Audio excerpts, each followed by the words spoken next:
Hi, and welcome. Today we're celebrating the ministry of authorized lay worship leaders, faithful individuals who have answered God's call to serve and lead in worship. Their dedication has made a lasting impact on congregations, and their own faith has been shaped by this journey. I'm excited to be speaking with Susan Sloat today.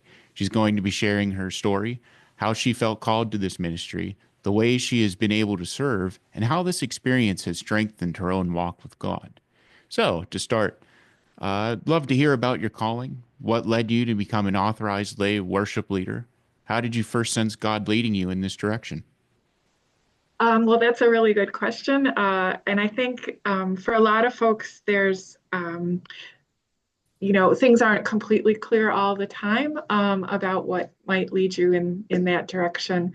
I've felt a call and a comfort for a long time, though not fully to ministry. I've been a teacher for many, many years.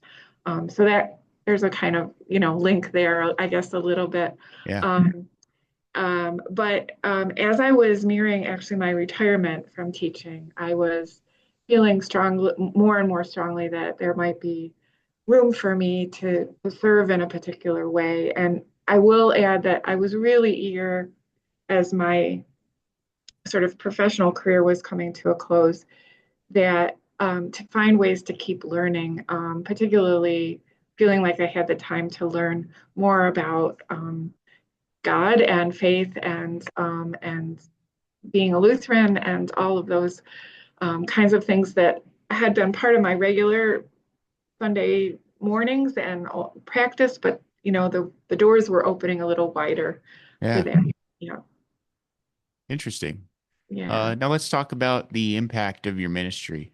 How have you been able to bless and support congregations through this work? Is there a particular moment that stands out to you when you felt God working for you?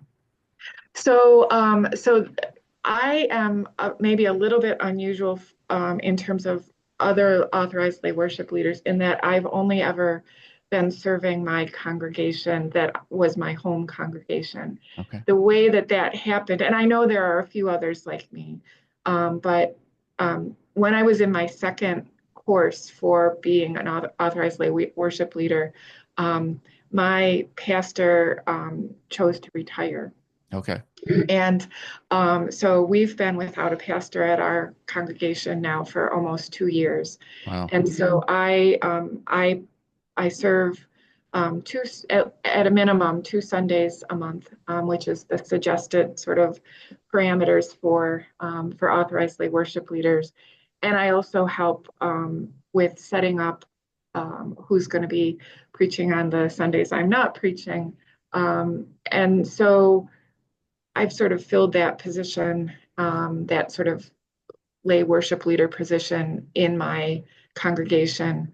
Um, and it's been incredibly fulfilling for me in tons of ways. And I hope meaningful for the folks in my congregation. But um, I think one of the greatest blessings is that actually having a lay worship leader in that position has made all of us in the congregation a kind of team.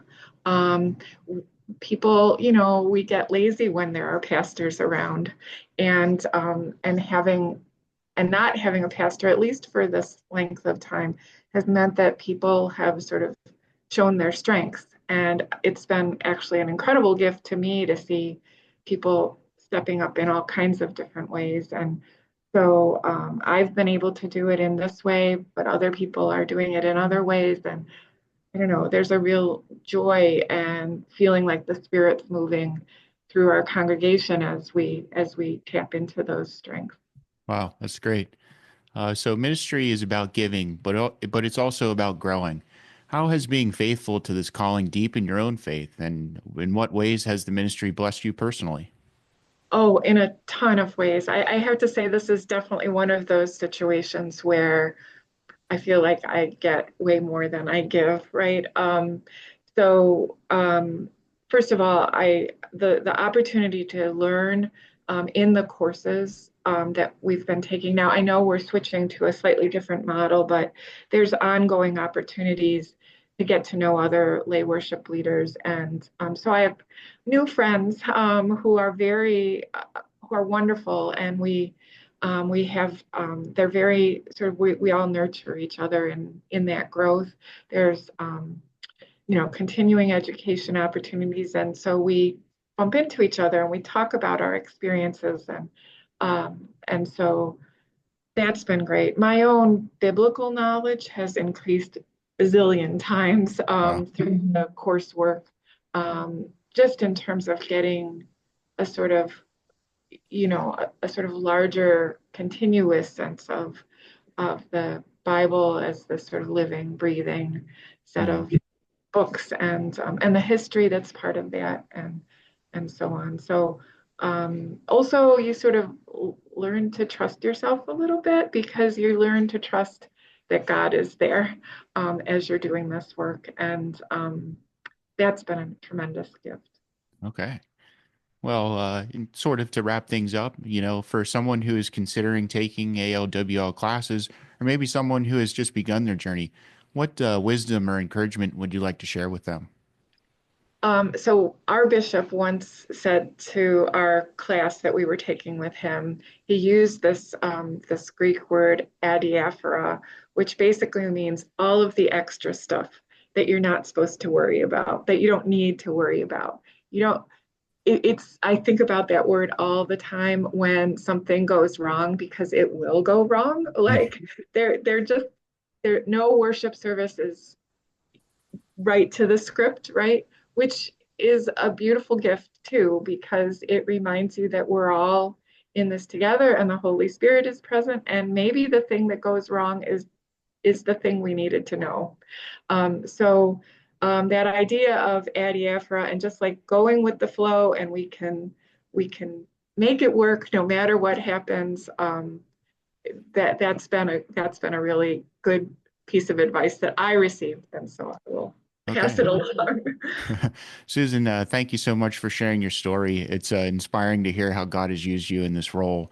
And I know your testimony will encourage others who might be feeling the same nudge to step into this ministry. I truly appreciate your time, and I pray that God continues to bless your ministry. So please take care. Thanks so much.